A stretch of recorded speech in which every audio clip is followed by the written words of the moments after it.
লুৎফর জামান বাবর যে এখন কারাগারে, কিন্তু তিনি এমন এক ক্যারেক্টার যে এত বছর কারাগারে থেকেও আজও হাজার হাজার বাঙালি তাকে স্মরণ করছেন। যখনই বাংলাদেশ বিপদে থাকে বা ভারতের সাথে বাংলাদেশের সংকট তৈরি হয়, তখন বাঙালিরা বাবরকে স্মরণ করেন, কারণ বাবর বাঙালিদের কাছে ভারতের জম। তাই তো এখন কারাগারে থেকেও সামাজিক যোগাযোগ মাধ্যমে ভাইরাল বিএনপির সাবেক স্বরাষ্ট্র প্রতিমন্ত্রী লুৎফর জামান বাবর। এখন সব জায়গায় একটা ডায়লগই শোনা যাচ্ছে, উই আর লুকিং ফর শত্রুজ। তিনি অপরাধী হলেও অনেক বাংলাদেশিদের কাছে সুপার হিরো। তাই তো যখন স্বৈরাচার শেখ হাসিনা সরকারের পতন হলো, তখন বাংলাদেশকে নিয়ে আবার নতুন করে ষড়যন্ত্র শুরু করেছে কিছু বিদেশি কুচক্রী মহল। আর এই সময় বাবরের ভক্তরা বুক বাঁধছেন যে তাদের নেতা মুক্তি পাবেন এবং দেশের সকল ষড়যন্ত্র রুখে দিবেন। সামাজিক যোগাযোগ মাধ্যমে মাঝে মাঝেই দেখা যাচ্ছে ভারত ও বাংলাদেশি নাগরিকদের বাকযুদ্ধ।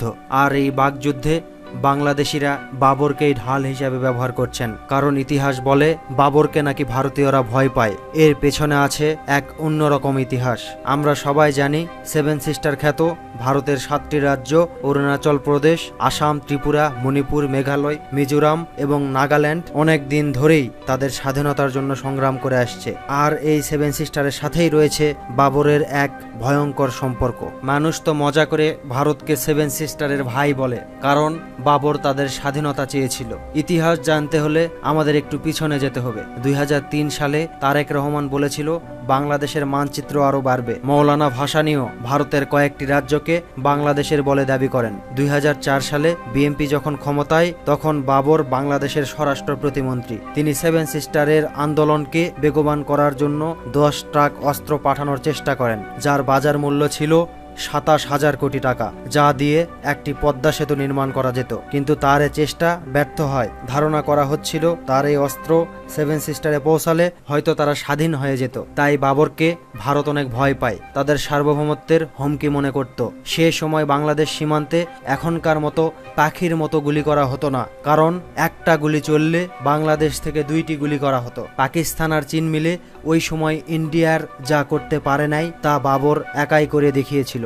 বাবরের কারণে ভারতের জাতীয় নিরাপত্তা পরিষদের উপদেষ্টারা 5 বছর শান্তিতে থাকতে পারে নাই, তা ওরা নিজেরাই স্বীকার করেছিল। এখন অনলাইনে দেখা যাচ্ছে অনেকেই বলছে আমরা বিএনপিকে চাই না, কিন্তু বাবরকে চাই। কিন্তু এই বাবরের এখন জেলখানায় নিঃসঙ্গ জীবন কাটছে। এক সময় তার পাশে অনেক তেলবাজ ঘুরে বেড়াতো, আর এখন তিনি নিঃসঙ্গ জীবন কাটাচ্ছেন। তিনি নানা শারীরিক জটিলতায় ভুগছেন, মিলছে না ন্যূনতম চিকিৎসা। বাবর 1991 সালে 5ম জাতীয় সংসদ নির্বাচনে স্বতন্ত্র প্রার্থী হিসাবে নেত্রকোনা থেকে নির্বাচিত হন। এরপর 1996 ও 2001 সালে বিএনপি থেকে নির্বাচিত হয়ে স্বরাষ্ট্র প্রতিমন্ত্রীর দায়িত্ব পান। 2004 সালের 21শে আগস্ট গ্রেনেড হামলা ও 10 ট্রাক অস্ত্র মামলায় মৃত্যুদণ্ডপ্রাপ্ত আসামি হিসেবে তিনি এখন অন্ধকার কারাগারে বন্দী। কিন্তু যেহেতু আওয়ামী লীগ সরকারের পতন হয়েছে, তাই তিনি ও তার পরিবার আবার তার মুক্তির আশায় বুক বাঁধছেন। তার সাথে সাথে অগণিত বাঙালিও স্বপ্ন দেখছেন বাবর আবার মুক্তি পেয়ে মুক্ত বাতাসে নিঃশ্বাস নেবেন।